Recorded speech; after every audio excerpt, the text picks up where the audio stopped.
요한복음 3장 26절부터 28절. 여러분 그 자리에서 일어나셔서 하나님 말씀을 우리 다 같이 한 목소리로 읽겠습니다. 준비되셨습니까? 그들이 요한에게 가서 이르되 랍비여, 선생님과 함께 요단강 저편에 있던 이 곧 선생님이 증언하시던 이가 세례를 베풀매 사람이 다 그에게로 가더이다. 요한이 대답하여 이르되 만일 하늘에서 주신 바 아니면 사람이 아무것도 받을 수 없느니라. 요한이 대답하여 이르되 만일 하늘에서 주신 바 아니면 사람이 아무것도 받을 수 없느니라. 내가 말한 바 나는 그리스도가 아니요 그의 앞에 보내심을 받은 자라고 한 것을 증언할 자는 너희니라. 아멘. 할렐루야. 우리는 지난 시간에 제자도 5번째 시간으로 제자는 하나님을 인정하는 자라는 거 배웠습니다. 기억나실까요? 요한은 무엇을 인정했습니까? 요한은 자신에게 몰려들었던 사람들이 예수님께로 다 이렇게 돌아가자 이 모든 것은 하늘에서 허락하신 것이기 때문에 나는 마음 안 상한다. 하늘이 허락하셔야만 받을 수 있다라는 그 하나님을 인정했어요. 여러분, 하나님이 주시지 않으면 우리는 받을 수 있는 게 아무것도 없습니다. 우리 손에 들려있는 거, 우리의 삶 가운데 우리 눈에 보여지는 거, 우리가 지금 지탱하고 있는 모든 것들, 이것은 다 하나님께서 주신 겁니다. 맞습니까? 맞다면, 여러분 그렇게 믿고 계시다면, 인정하신다면 아멘으로 화답해 주십시오. 주님이 기뻐하실 겁니다. 말씀을 다시 한번 읽어보시죠. 3장 27절 화면에 나올 겁니다. 만일 하늘에서 주신 바 아니면, 다 같이 시작. 만일 하늘에서 주신 바 아니면 사람이 아무것도 받을 수 없느니라. 다시 한번 더요. 만일 하늘에서 주신 바 아니면 사람이 아무것도 받을 수 없느니라. 아멘. 여러분 지금 한 10여 년 사셨는데 어떤 분들은 더 많이 사셨을 수도 있고, 한번 눈을 감고 곰곰이 한번 잘 생각해 보십시다.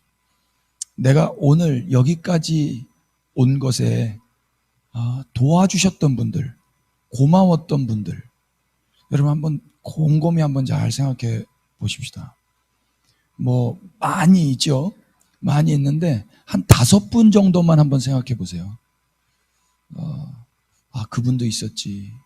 그분이 있었지. 그분 때문에 내가 그런 거 배웠지. 그런 분들 계시죠?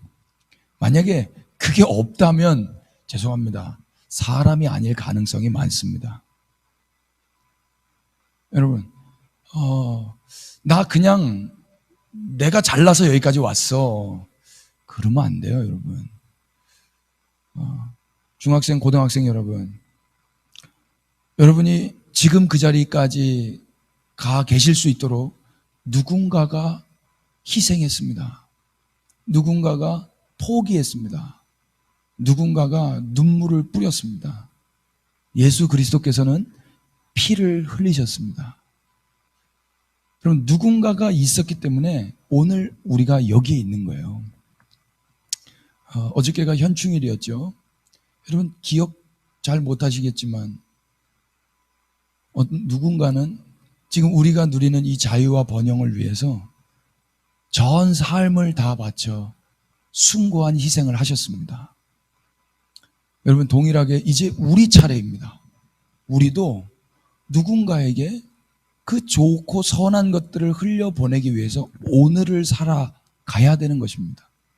나 혼자 행복한 삶, 나 혼자 좋은 인생 되기 위해서 오늘을 사는 게 아니라 어쩌면 나랑 한 번도 만나보지 못한 그 누군가에게 좋은 세상을 선사하기 위하여 오늘 우리는 열심히 사는 거예요. 그것이 예수 그리스도께서 우리에게 보여주신 미랄의 삶이었습니다. 하늘에서 주신 바 아니면 사람이 아무것도 받을 수 없다. 그렇기 때문에 오늘 우리가 받아 누리는 모든 것들은 다 하늘의 선물인 거예요. 선물. 여러분 선물 받았다면 기뻐하셔야 됩니다. 기뻐하십시다. 예. 와. 만약에 우리가 이 말씀 요한복음 3장 27절 말씀을 믿는다면 진짜 기뻐하고 그 하나님을 인정함으로 그 하나님 앞에 늘 감사하면서 살 수 있을 거예요. 질투나 낙심은 그래서 그 하나님을 믿는 자들에게는 어울리지 않는 단어들일 것입니다. 여러분, 그래서 제자는 질투할 수가 없어요. 왜입니까? 그 내 옆에 있는 그 사람도 하나님이 허락하셨기 때문에 받아 누리는 거거든요. 그래서 질투가 아니라, 아, 너도 받았구나. 너도 그 하나님이 주셔서 받은 거구나. 우리 모두 그 하나님을 찬양하자. 이렇게 돼요. 질투가 아니라 우리에게 주신 그 하나님을 함께 높여드리게 된단 말입니다. 여러분, 그런 나라가 있습니다. 그 나라가 하나님의 나라입니다. 하나님만 영광을 받으시고 하나님만 높임을 받는 그런 나라. 그 나라를 우리는 이 땅에서부터 실현해 나가는 거예요. 질투하고, 아, 쟤는 저걸 받았는데 왜 난 없지? 쟤는 저렇게 잘 되는데 왜 난 안 되지? 여러분, 속지 마세요. 그게 하나님 나라 아닌 사람들의 라이프 스타일이에요. 여기 지금 예배 드리시는 분들은 하나님 나라 백성이시죠? 아멘이시면 댓글로 아멘 하십시오. 제가 지금 오늘 비번을 잃어버려가지고 지금 체크가 안 됩니다. 그럼 하나님 체크하시니까. 여러분, 하나님 나라 백성들만 아멘으로 댓글 다십시다. 하나님 나라 백성이라면 이제 질투하고 싶을 때, 낙심될 때, 아, 나 하나님 나라 백성이잖아. 이거 원수가 주는 거짓말이네, 속임이네 하고 쳐버릴 수 있어야 돼요. 여러분, 그렇게 내쳐버리시기를 축복합니다. 못마땅할 수 있죠. 왜 쟤는 이렇게 잘 되는데 나는 안 될까? 쟤는 이것도 잘하는데 나는 못할까? 쟤는 저렇게 좋은 것도 많이 가지고 있는데 나는 왜 없을까? 못마땅할 수 있잖아요. 그 못마땅함은요, 사실은 하나님께 대한 못마땅함일 수도 있어요. 그래서 하나님을 원망하는 거죠. 하나님을. 아닙니다, 여러분. 하나님이 우리보다 지혜로우십니다. 알아서 필요한 것들을 하나님이 다 주시는 거예요. 그분을 인정하고 그분의 지혜를 인정한다면 우리는 못마땅해 하거나 하나님께 원망할 수 없을 것입니다. 말씀을 한번 주목해 보십시오. 하나님 말씀 고린도전서 1장 25절입니다. 화면에 나올 겁니다. 우리 한번 다 같이 읽어보시고 여러분 성경에 북마크 해놓으시면 좋겠습니다. 고린도전서 1장 25절 다 같이 하나님의 시작. 하나님의 어리석음이 사람보다 지혜롭고 하나님의 약하심이 사람보다 강하니라. 다시 한 번 더요. 시작. 하나님의 어리석음이 사람보다 지혜롭고 하나님의 약하심이 사람보다 강하니라. 아멘 되시면 아멘 하십시다. 우리보다 하나님이 지혜로우십니다. 아멘이죠. 우리보다 하나님이 강하십니다. 우리가 아무리 강해도 하나님보다 강할 수가 없습니다. 우리가 아무리 똑똑해도 하나님보다 똑똑할 수가 없습니다. 구약성경 잠언 3장 7절은 다음과 같이 선포합니다. 잠언 말씀도 한번 읽어보십시오. 잠언서 3장 7절 스스로 시작. 스스로 지혜롭게 여기지 말지어다. 여호와를 경외하며 악을 떠날지어다. 다시 한번 읽으십시다. 시작. 스스로 지혜롭게 여기지 말지어다. 여호와를 경외하며 악을 떠날지어다. 아멘. 성경 뭐라고 말씀하십니까? 스스로 지혜롭게 여기지 말아라 그래요. 나 잘났어, 나 똑똑해, 이거 내 말이 맞아, 이거 하지 말라는 거예요. 여러분, 사람들 사이에서도요, 요거 되게 창피한 날 옵니다. 저도 예전에 주장하는 경향이 강력했는데 어떤 분 저한테 흥성대원군이라고 그러더라고요. 흥선대원군, 답정너 이런 거 있잖아요. 그러니까 이미 답이 있고 강력한 주장하는 어떤, 그거 되게 부끄럽더라고요, 여러분. 뭐 아직도 제가 모질라고 부족해서 그런 경향성이 남아 있어요. 그런데 성경 말씀 통해서 오늘 또 배웁니다. 스스로 지혜롭게 여기지 말지어다. 아, 그럴 수 있겠네. 네 말이 맞겠네. 내가 틀릴 수 있겠네. 내가 틀렸겠네. 이렇게 겸허하게 받아들일 때 부끄러운 날보다는 아, 그게 맞았다라고 할 때 서로가 웃을 수 있는 날 올 것입니다. 더 나아가서요, 스스로 지혜롭게 여기는 것은요, 악이라고 말씀하시는 것 같아요. 그래서 뒷부분에 여호와를 경외하며 악을 떠날지어다 그래요. 그러니까 내가 똑똑해, 내 말이 맞아, 내가 지혜로워, 이것은요 악인 거예요. 여러분, 언제 악이 우리 가운데 임했습니까? 지혜롭게 할 만큼 먹음직도 하고 보암직도 한 그 선악과를 따먹었을 때 그 악이 우리 가운데 임했거든요. 그게 악이거든요. 그러니까 내가 지혜로워, 이게 선이야, 그건 악이야. 선악과를 따먹고 내가 판단하는 거, 그게 악입니다. 내가 봤을 때 선하지 않고 내가 봤을 때 악한 것처럼 여겨진다 할지라도 하나님께서 행하셨다면, 예 주님, 주님이 언제나 옳으십니다 라고 주님을 경외하는 거, 이것이 다시 하나님의 형상으로 회복된 그리스도인들의 태도라고 믿습니다. 여러분, 성경 볼 때 어떻게 하나님이 이럴 수 있지? 하나님이 어떻게 오늘 나에게 이런 일을 행하실 수 있지? 이런 말 나올 때 있지 않습니까? 아니에요.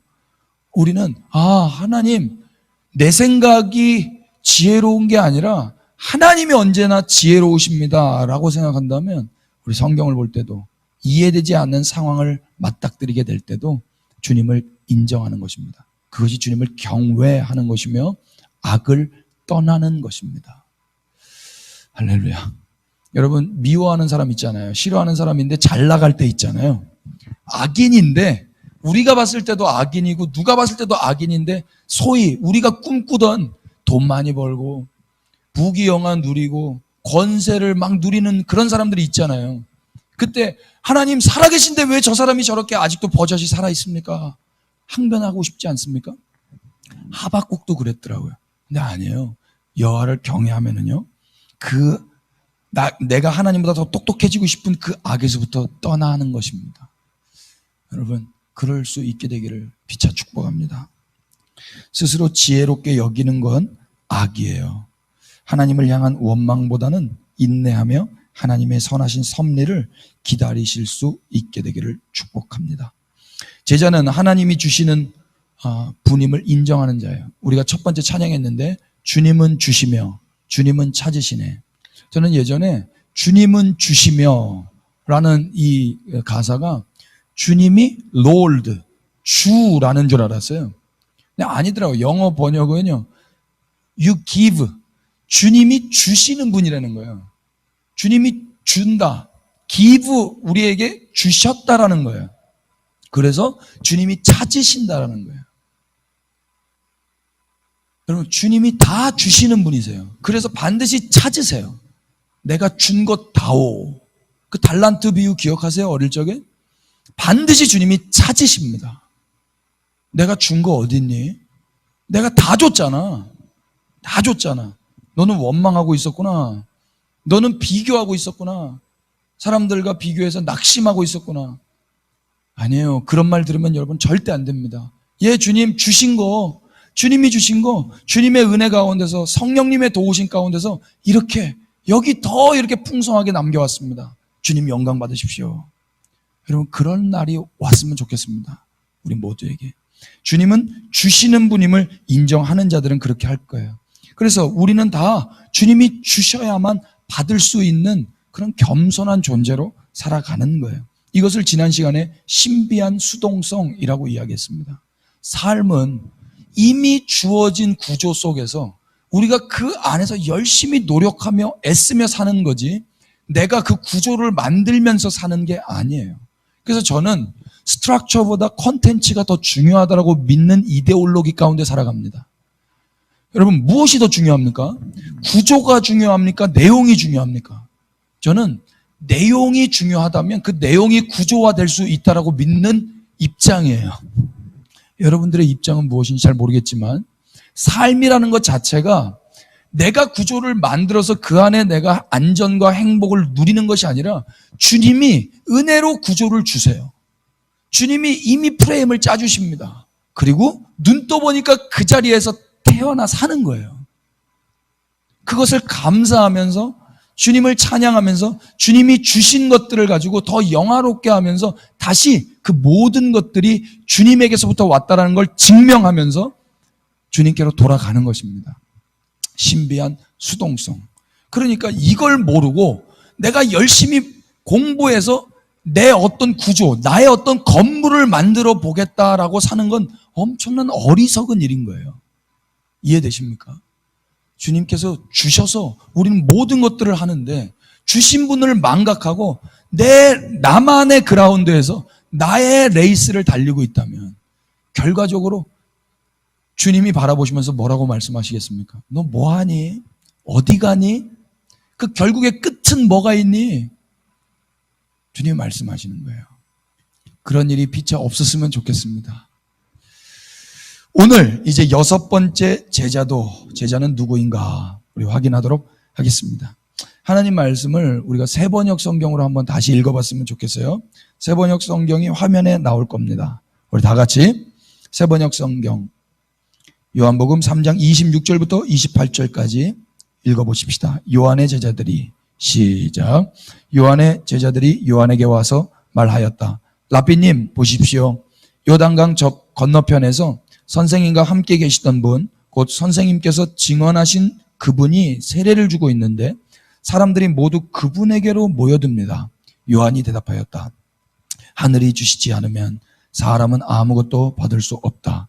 너희야말로 내가 말한 바 나는 그리스도가 아니고 그분보다 앞서서 보내심을 받은 사람이다 한 말을 증언할 사람들이다. 아멘. 사실 제가 설교를 이렇게 선포할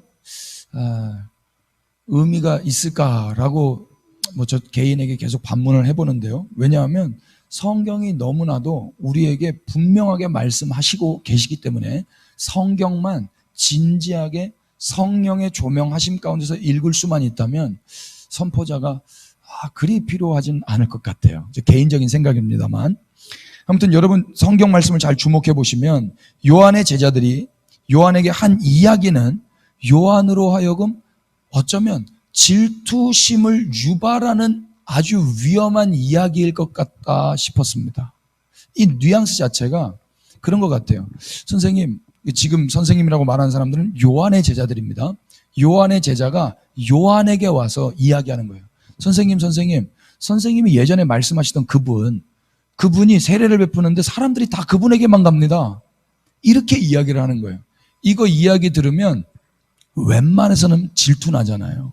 그러니까 이거 말하는 사람들이 말을 잘해야 되더라고요. 이거 큰일 나는 거예요, 여러분. 지금 그 요한의 제자들이 요한에게 질투심을 유발할 수 있는 위험한 말을 한 것 같아요. 왜 이런 말을 했을까? 왜?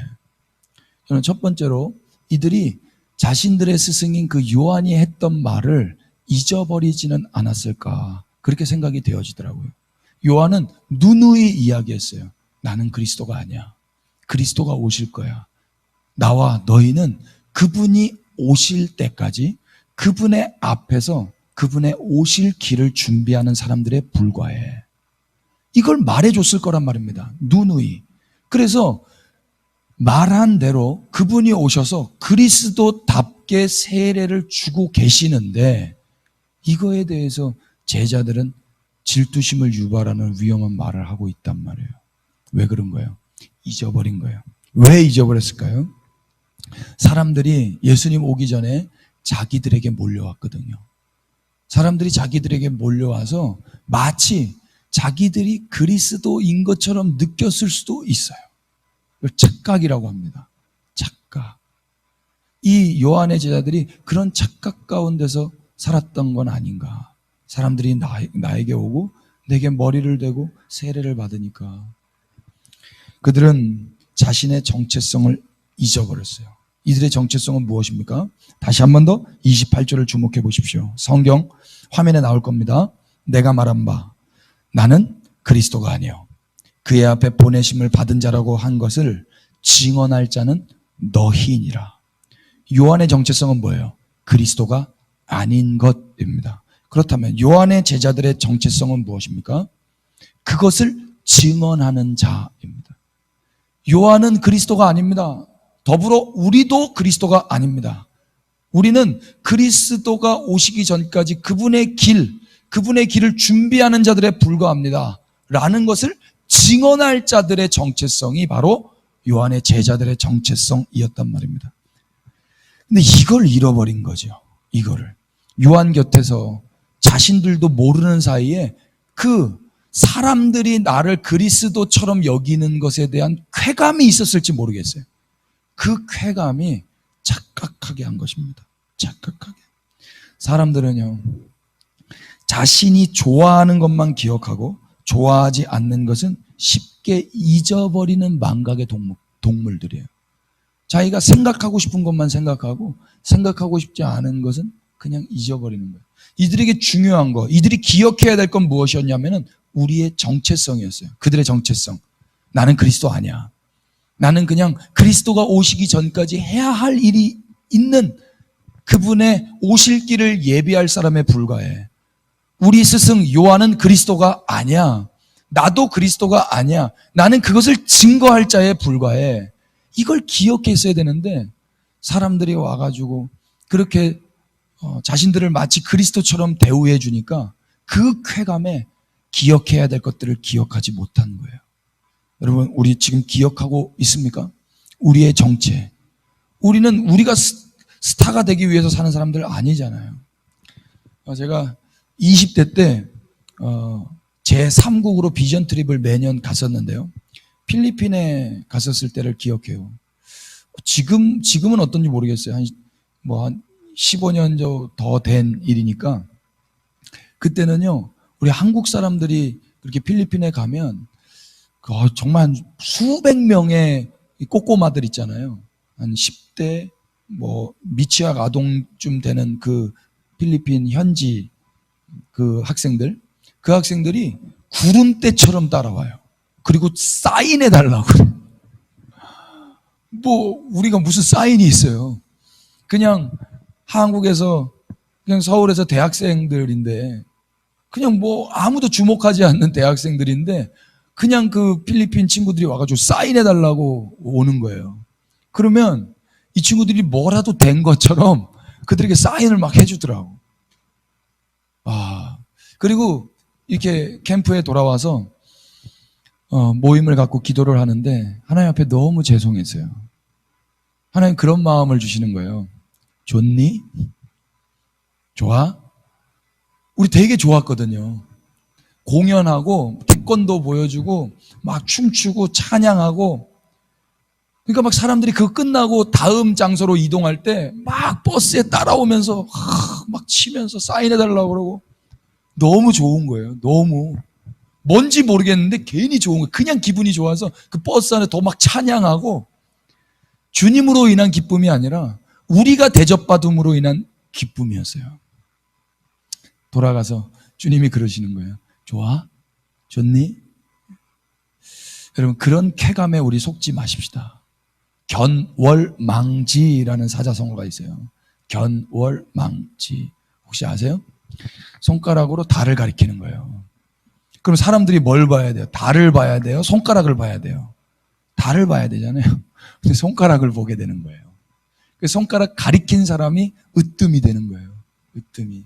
저는 이것이 어떻게 보면 공산주의의 폐단이라고 생각을 하는데, 여러분, 주님만 영광을 받으셔야 된다고 저는 믿습니다. 주님만 그리스도라고 높임을 받으셔야 되는 거예요. 이것을 요한의 제자들은 잊어버린 거예요. 요한은 더 나아가서 요한복음 1장에서 자신을 뭐라고 가리켰는지 우리 한번 말씀을 열어서 확인해 보십시다. 요한복음 1장 23절이에요. 화면에 나올 겁니다. 우리 다 같이 이르되, 시작. 이르되 나는 선지자 이사야의 말과 같이 주의 길을 곧게 하라고 광야에서 외치는 자의 소리로라 하니라. 한 번 더요. 이르되 나는 선지자 이사야의 말과 같이 주의 길을 곧게 하라고 광야에서 외치는 자의 소리로라 하니라. 아멘. 저는 예전에 진지하게 성경을 읽지 않았을 때 요한이 광야에 외치는 소리인 줄 알았어요. 광야에 외치는 소리, 광야에서 외치는 소리. 되게 멋있어요. 광야에서 외치는 소리는 와, 조금 고독하면서 멋있어요. 근데 자세히 성경을 보니까 광야에 외치는 자의 소리예요. 외치는 자가 아니에요. 외치는 자는 따로 있고 그의 소리에 불과하다는 거예요. 사람들은 외치는 자를 봐요. 그런데 소리는 보이지 않아요. 그 세례 요한의 정체성, 사명이 뭐냐면 나는 안 보이는 사람이야. 나는 드러나지 않아야 될 사람이야. 나는 그저 소리에 불과해. 그럼 소리는 눈에 보여요? 안 보여요? 안 보여요. 그런데요, 소리는요, 우리의 가슴에 남아 있어요. 세례 요한의 사명은 그것으로 충분한 거더라고요. 충분한 거. 소리의 특징, 눈에 보이지 않는 것입니다. 드러나지 않는 거예요. 그래서 소리의 목적도 드러나는 게 아니라 들리는 거예요. 들려야 되는 거예요. 드러나지 않더라도. 만약 들리기만 한다면 드러나지 않아도 목적대로 잘 산 거예요. 여러분 이거 붙드십시다. 드러나지 않아도 으뜸처럼 사람들이 대우해주고 그 쾌감이 없다 할지라도 그냥 소리로 들려졌다면 어느 누군가에게라도 예수님이 그리스도십니다. 그분이 고도십니다. 그 소리로 그냥 들려졌다면 잘 산 거라고요. 잘 산 거. 내가 어떤 직장에 들어가서 주님을 영광스럽게 하겠습니다. 내가 어떤 대학에 진학해서 주님을 영화롭게 하겠습니다. 이렇게 드러나지 않아도 그냥 오늘 여기에서 주님이 그리스도십니다. 그분을 드러냈다면, 그래서 누군가에게 예수님이 그리스도라고 들려졌다면 소리로서 잘 산 거라고요. 속지 마세요. 그게 진짜 주님의 영광을 위하여 사는 거일 수 있단 말입니다. 그러나 만약에 소리인데 들리지도 않으면서 드러나기 위해서만 몸부림치고 노력하고 애쓴다면 그건 소리가 아니라 읽을 수 없는 낙서에 불과한 거예요. 읽을 수 없는 이상한 글자들. 읽을 수가 없어요. 소리로 읽어야 되는데 읽어야 소리가 나는 거거든요. 읽을 수가 없는 낙서인 거예요. 그건 어떻게 됩니까? 그냥 쓰레기통에 구겨진 채로 버려지는 거예요. 여러분 그런 인생 피차 안 되기를 소망하십시다. 요한은 드러나지 않았어요. 그는 단지 주님의 오실 길에 걸림돌을 치우는 소리로서 보이지 않는 삶을 살았습니다. 드러나지는 않지만 반드시 주님의 오심에 필요한 존재로 요한은 사는 것입니다. 동일하게 요한의 제자들도 요한의 삶과 다르지 않은 삶을 살아야만 했어요. 자신을 드러내는 자가 아니라 그리스도가 오실 수 있도록 외치는 자의 보이스, 보이스, 그냥 소리로 살았어야만 했단 말입니다. 28절 전반부가 증언하듯이 28절 전반부에서 요한이 뭐라고 이야기합니까? 내가 말한 바, 내가 말했듯이, 내가 너희들에게 말했지 않니? 내가 말한 바 너희는 내가 말한 것들을 증언해야 될 사람들이다. 그들은 그렇게 살았어야만 했습니다. 그런데 지금 요한의 뉘앙스를 자세히 보면은요, 요한의 제자들은 그 요한, 그 스승이 말한 대로 살지를 않은 것 같아요. 보이스로, 보이지는 않지만 그리스도의 오실 길을 준비하는 자로 말이죠. 왜 그렇다 그런 거예요? 군중이 주는 그 희열에 젖어서 마치 자신들이 뭐라도 된 것처럼 착각에 빠진 것입니다. 제가 15년 전에 스타라도 된 것처럼, 아이돌이라도 된 것처럼 누군가가 저에게 예수님 찬양하고 길 떠날 때 사인해달라고 올 때 제가 한사코 말렸어야죠. 예수님을 써줬어야 되는데 제 이름을 사인했다니까. 얼마나 웃긴 거예요. 참. 주여, 만약 그들이 자신의 정체를 잊지 않았다면 예수님께 사람들이 몰리고 그리스도께서 자신들의 스승보다 더 빛나고 능가하고 많은 사람들이 그리스도를 추앙할 때 제대로 일이 진행되고 있구나. 우리가 할 일을 다 했구나. 이렇게 기뻐하고 이렇게 요한과 자축을 벌였어야 되는데 그러지 않고 요한에게 와서 질투를 유발하는 질문을 했단 말이에요. 만약에 이들이 자기 정체성을 제대로 알았다면 이렇게 질투를 유발하는 질문은 하지 않았을 거예요. 그래서 요한은 자신의 제자들에게 그렇게 그들의 정체를 기억하도록 말하는 거예요. 우리 그 요한의 심정으로 다시 한 번 더 28절을 읽어보십시다. 화면에 나올 겁니다. 내가 말한 바, 시작. 내가 말한 바, 나는 그리스도가 아니요 그의 앞에 보내심을 받은 자라고 한 것을 증언할 자는 너희니라. 너희니라. 근데 어떻게 너희가 너희의 정체성을 잃고 나에게 와서 그렇게 그리스도께로 사람들이 다 몰려간다고 질투심을 유발하는 질문을 할 수가 있니? 이렇게 말하는 것처럼 들리지 않으세요? 여러분, 그래서 오늘 우리는 이 대목에서 제자는 누구인지 또 두 가지를 배워보도록 하겠습니다. 제자는 누구입니까? 첫 번째, 제자는 자신의 정체를 기억하는 사람이에요. 한번 따라해 보십시오. 제자는 자신의 정체를 기억하는 자입니다. 자신의 정체를 기억하는 거예요. 제자의 정체 뭐예요? 보이지 않는 소리입니다. A voice. 제자는 그리스도보다 돋보이려 하지 않습니다. 그리스도께서 돋보이셔야지 제자가 돋보여서는 안 되는 거예요. 그래서 우리가 이 땅에 살면서 그렇게 드러나지 않고 그렇게 조금 어눌해 보이고 약한 모습이 폭로된다 할지라도 잘 사는 거예요. 잘 사는 거. 원수 마귀는 속일 거예요. 야, 너 떨어졌네. 너 찌질해졌네. 너 약함이 드러났네. 주님의 영광 가리겠네. 아니에요. 약할 때 오히려 더 주님을 드러낼 수도 있다라는 걸 기억하십시오. 우리가 드러나려는 그 목적이 진짜 주님의 영광을 위해서인지 아니면 내가 주님 노릇하려고 하는 것인지 각자는 자기만 속이지 않으면 다 알 거예요. 우리의 정체 기억하십시다. 우리는 보이는 자 아닙니다. 보이십니다. 그저 소리로 보이지는 않아도 주님의 오실 길을 준비하면 그만인 거예요. 두 번째, 제자는 어떤 사람입니까? 그리고 그렇게 소리로 살아야 된다는 거, 우리는 그리스도가 아니라는 거, 이것을 증언하는 자입니다. 제자는 누구예요? 우리는 그리스도가 아니에요. 우리는 드러나는 자가 아니에요. 우리는 으뜸이 아니에요. 우리는 버금이에요. 우리는 1인자가 아니에요. 1인자는 예수 그리스도 한 분이세요. 우리는 아무것도 아니에요. 우리를 주목하지 마세요. 이것을 증언해야 될 자가 제자라는 거예요. 대부분의 사람들이 자신이 그리스도가 되어서 드러나기를 위해 몸부림치며 살 때, 내가 왕이 되고 내가 스타가 되고 내가 슈퍼맨이 되고 내가 히어로가 되기 위해서 몸부림치며 살 때 그리스도의 제자들은 그들과는 다르게 예수 그리스도만 으뜸이 되셔야 한다고 외치는 증인들인 거예요. 단지 우리는 예수님 앞에 보내심을 받은 자라고, 소리에 불과한 자라고 말입니다. 따라서 오늘 그리스도의 제자들이 하는 모든 일은, 저와 여러분이 하는 모든 일은 한번 잘 곰곰이 생각해 보자고요. 누구를 드러내기 위함인가? 나를 드러내기 위함인가? 아니면 그분을 드러내기 위함인가? 나를 드러내서 내가 사람들로부터 칭찬받고 인정받고 그것으로 인하여 내가 이 세상에서 번영과 안정과 행복감을 누리기 위함인가?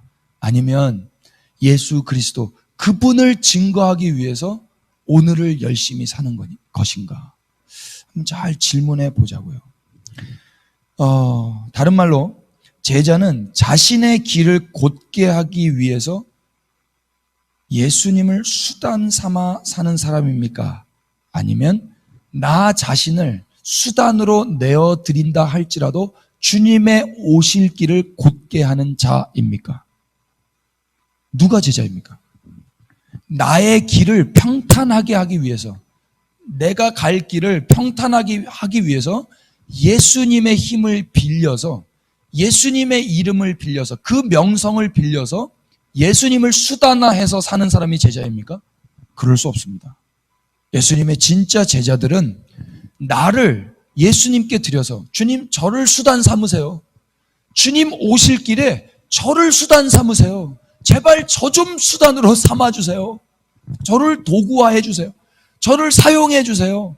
그리고 주님은 평탄하게 그 길로 오세요. 그런 거룩한 레드카페트다 말입니다. 주님 저를 밟고 오세요. 제가 내어드린 그 길로 주님 오세요. 부족하지만 주님이 저를 사용하신다면 제가 쓰임받을 줄로 믿습니다. 주님 저를 사용하셔서 주님 오실 길에 평탄한 길 만드는 자로 사용하여 주시옵소서. 그 자가 진짜 제자란 말입니다. 그 자가. 현재 우리의 재능과 열심과 방향은 누구를 드러내기 위한 도구로 살아가고 있는지 한번 잘 자문자답해 보십시오. 우리 자신을 드러내기 위함인지 아니면 그리스도를 드러내기 위함인지. 사람들은 모두 자기 자신이 주목받기를 원할 것입니다. 이건 인지상정이에요. 그러나 성령님이 임하셔서 그리스도께 붙들린 자들은 그리스도가 사셨던 그 삶의 모습대로 살아가게 될 것입니다. 그리스도의 길을 곧게 하기 위함인지 아니면 내가 주목받기 위함인지 매일매일 자문자답하면서 주님 앞에서 마지막 때 거룩한 제자들로 살아갈 수 있게 되기를 축복합니다. 사람들이 떠나는 삶, 주목받던 자리에서 잊혀지는 삶, 일반적으로 이런 삶은요 고통스러워요. 그러나 고통은요 그 의미를 찾는 순간 더 이상 고통이 아닙니다. 이 말 되게 중요한 말이에요. 고통은요 의미를 찾는 순간 더 이상 고통이 아니에요. 여러분 운동하는 사람들 공감하실 텐데요. 운동하는 사람들은 통증을 즐깁니다. 통증이 없으면 운동 제대로 안 한 것 같아요. 왜 그렇습니까? 고통의 의미를 발견했기 때문이에요. 고통은 그래서 의미를 발견하면 더 이상 고통이 아닌 거예요. 요한은 자신의 정체를 분명히 알고 있었기 때문에 사람들이 다 떠나가는 그 고통도 고통이 될 수가 없었던 거예요. 이처럼 제자로서 의미를 분명히 아는 사람들은요, 이 세상에서 비참한 날이 온다 할지라도, 이 세상 사람들이 생각하는 그 외롭고 고독한 삶이 찾아온다 할지라도 그렇게 고통스럽지는 않을 거라고 믿습니다. 좀 없었으면 좋겠긴 해요. 근데 기억하십시다.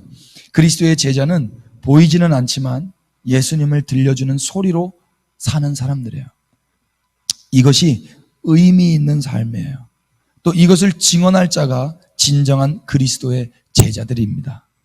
누군가 드러나지 않음 때문에 위축되어 있다면 이제 이 말씀을 들은 여러분, 이제 그들에게 찾아가셔서 괜찮다고 말해주는 거예요.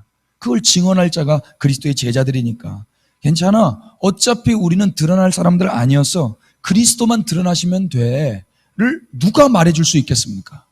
우리가 말해줄 수 있는 거예요. 우리가. 저항시인 윤동주 씨 아시죠? 크리스찬으로 제가 기억하고 있는데 그의 시 십자가에서 그는 예수님을 어떻게 표현했는지 혹시 기억하십니까?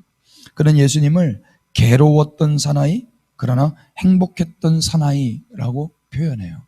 괴로웠던 사나이 그렇지만 행복하셨던 예수님. 예수님은 당시 아무도 알아주지 않고 버림받은 것처럼 죽으셨지만 하나님으로부터 받은 자신의 그 사명에 집중하셨어요. 그리고 그렇게 사시다가 돌아가셨어요. 그래서 예수님은 철저히 십자가에서 외로움과 괴로움 가운데 죽임을 당하셨지만 누구보다 행복했던 분이셨습니다. 무엇이 행복이에요? 윤동주는 이걸 알고 있었던 거예요.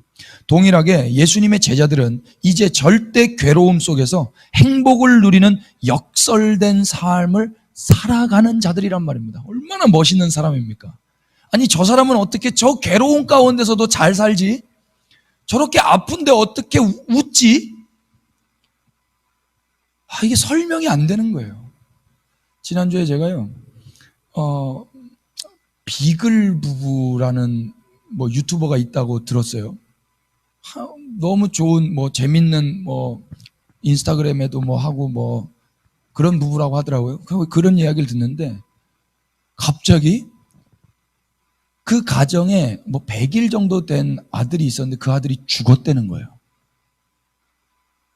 하루아침에 심장마비로. 저도 정말 너무 충격이었어요. 무슨 드라마도 아니고 그 아들 사진 찍어서 인스타그램에 올리고 엄청난 스타들인가 봐요. 근데 하루아침에 그 아기가 하나님 부름을 받았다는 거예요. 근데 그분이 그 다음에 인터뷰를 한 게 더 눈물이 났는데 자기는 하나님을 원망하지 않는다 그러셨다 하더라고요.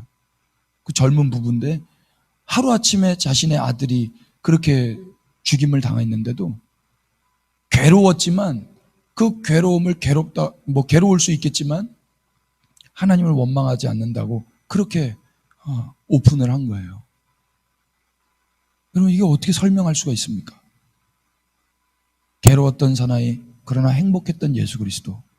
여러분, 그 부부도요, 분명히 괴로움 가운데 계신 거예요. 그러나 그들은 그 예수님만 주실 수 있는 뭔가를 알고 있고, 제자는 누구인지를 알고 계신 것 같아요.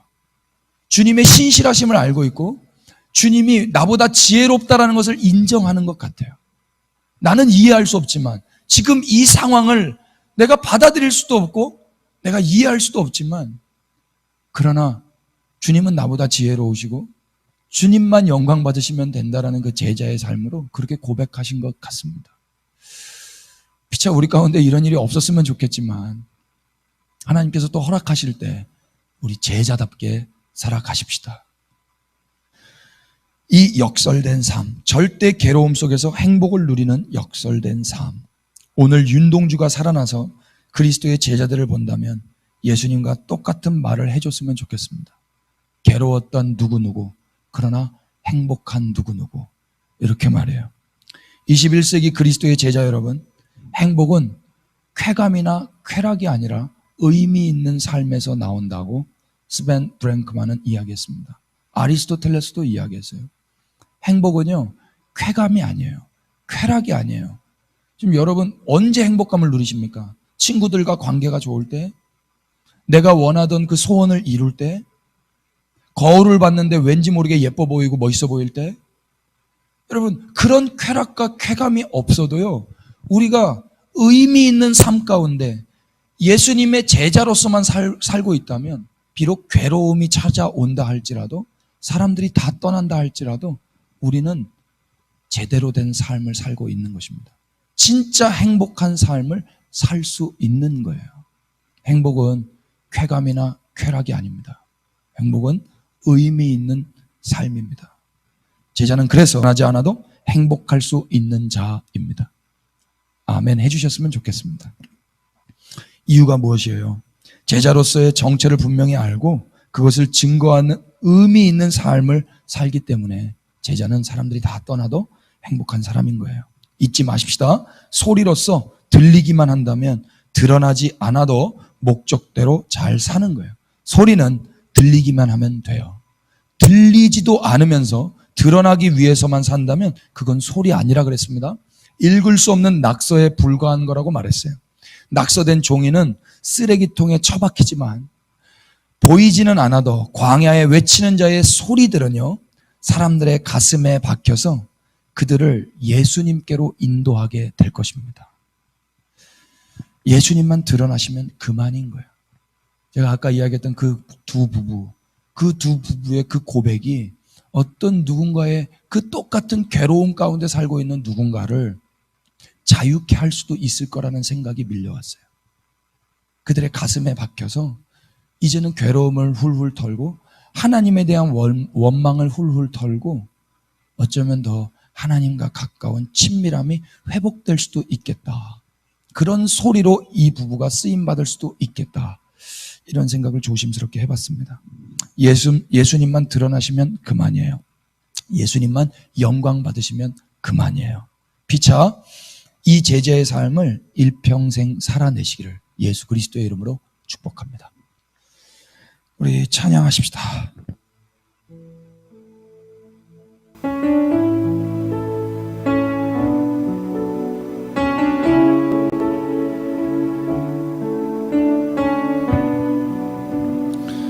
주님, 그저 소리로 우리를 파송하여 주십시오. 우리들을 주님의 소리로 보내셔서 주님을 알게 하시고 주님이 곧 오신다고 증언하는 자들로 살아가게 하여 주십시오. 우리 그렇게 사모하면서 찬양하십시다. 주님 나를 택하사 잃어버린 자에게 아버지의 사랑을 나누게 하시네. 어둠을 밝히며 차가운 마음 녹이는 진리의 빛 전하게 하소서. 보내소서. 시련이 찾아올 때도 주님의 눈물 기억하게 하소서. 보내소서. 주께서 가신 길을 나도 걸어가게 하소서. 성령으로 임하사 소망 없는 자에게 생명의 그 말씀을 전하게 하시네. 목자 없는 양같이 방황하는 저들에게 주의 사랑 전하게 하소서. 성령으로 임하사 소망 없는 자에게 생명의 그 말씀을 전하게 하시네. 목자 없는 양같이 방황하는 저들에게 주의 사랑 전하게 하소서. 보내소서. 보내소서. 시련이 찾아올 때도 주님의 눈물 기억하게 하소서. 보내소서. 주께서 가신 길을 나도 걸어가게 하소서. 보내소서. 보내소서. 시련이 찾아올 때도 주님의 눈물 기억하게 하소서. 보내소서. 주께서 가신 길을 나도 걸어가게 하소서. 여러분, 이 시간 그렇게 계신 자리에서 주님 앞에 무릎을 꿇고 겸손히 기도하십시다. 주님이 우리보다 지혜로우십니다. 잠언 말씀은 우리에게 겸손하라고 가르쳐 주십니다. 스스로 지혜롭게 여기지 말지어다. 여호와를 경외하며 악을 떠날지어다. 여러분, 오늘 왜 근심하셨습니까? 오늘 왜 괴로우셨습니까? 왜 스트레스 받으셨고 왜 두려우셨습니까? 어쩌면 우리가 주님보다 더 지혜롭다고 생각했기 때문은 아닙니까? 사람들이 나를 인정해 주지 않기 때문임, 또 내가 누리고 있었던 그 인기와 그 받아야 하는 그 좋은 것들을 받지 못했다고 생각했기 때문은 아닙니까? 여러분, 제자는 소리로서 주님만 드러내면 그만입니다. 제자는 예수 그리스도만 영광을 받으시면 그만입니다. 그분이 그리스도시며 그분이 다시 오실 것이라고 보이지는 않아도 외치는 그 소리로 들려지면 그만입니다. 여러분, 이 영광스러운 삶 살면 그만입니다. 그런데 왜 근심하셨고 왜 두려우셨고 무엇이 우리에게 괴로움이었습니까? 여러분, 겸손하게 주님 앞에 무릎을 꿇고, 주님, 내가 주님보다 더 지혜롭다고 생각했습니다. 내가 주님보다 더 똑똑했습니다. 내가 주님 말고 다른 기쁨을 취하려고 했습니다. 내가 행복과 쾌감과 쾌락이 좋은 것이라고 생각했습니다. 잘못했습니다. 제자로서 의미 있는 삶을 사는 것이 진짜 행복하고 좋은 삶인데, 내가 내 감정대로, 내 생각대로, 내 지혜대로 살았습니다. 주님, 불쌍히 여겨주시고 용서하여 주십시오 라고 겸손하게 여러분 고백한다면 주님 기뻐하실 것 같습니다. 여러분, 겸손하게 그 자리에서 우리가 주님보다 높아졌던 것들, 그로 인해서 왔던 스트레스와 염려, 고민들 다 내려놓으십시다. 우리 짧게라도 여러분들의 마음을 주님께 올려드리셨으면 좋겠습니다. 기도하십시다. 예, 주님,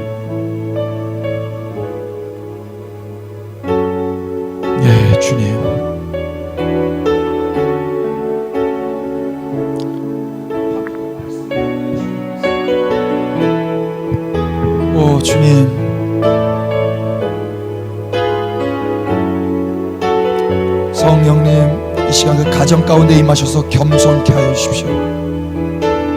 주님, 우리에게 주님보다 더 지혜로우려고 했던 그 마음을 내려놓게 하여 주십시오.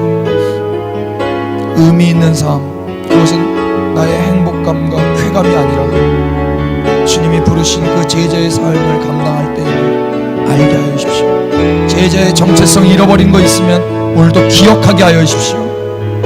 기억하게 하여 주십시오. 시련이 찾아올 때 주님을 기억하게 하여 주십시오. 이 말씀이 기억나게 하여 주십시오.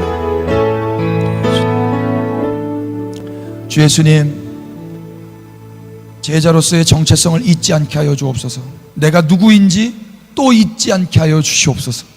우리는 그저 그리스도 주님이 다시 오실 왕이심을 외치는, 주님의 오실 길을 준비하는 그런 주님의 수단에 불과하다라는 것, 그러나 이 수단은 너무나도 영광스러운 삶이라는 거 잊지 않게 하여 주시옵소서. 행복은 쾌감이 아니라, 쾌락이 아니라 의미 있는 삶에서 나온다는 거 잊지 않게 하여 주셔서, 우리가 비록 세상과는 다른 삶을 산다 할지라도, 비록 괴로운 현실이 우리 앞에 있다 할지라도 예수님께서 그 십자가에서 행복하셨던 것처럼 그 제자만 누리는 행복감 가운데 의미 있는 삶을 살아내게 하여 주시옵소서. 혹시 우리 학생들 가운데 관계가 어려워서, 미래에 대한 두려움이 있어서 자기 자신도 자신을 사랑할 수 없는 무언가 때문에 괴로워하는 학생들이 있다면 하나님 이 시간 친히 찾아가 주셔서 회개하게 하여 주옵소서. 주님을 인정하게 하여 주옵소서. 제자의 그 정체를 기억하게 하여 주시옵소서. 그리고 이들을 통하여 주님 영광 받으시옵소서. 주 예수 그리스도의 은혜와 하나님 우리 아버지의 끝이 없으신 사랑의 주심과 성령님의 지금도 함께 하시면서 가르쳐 주시고 친밀하게 말씀해 주시는 그 은혜가 오늘 제자로서 정체를 다시 한번 기억하고 소리로서 살아가기로 결정하는 모든 이들 위해 지금으로부터 영원까지 함께 계실지어다. 아멘.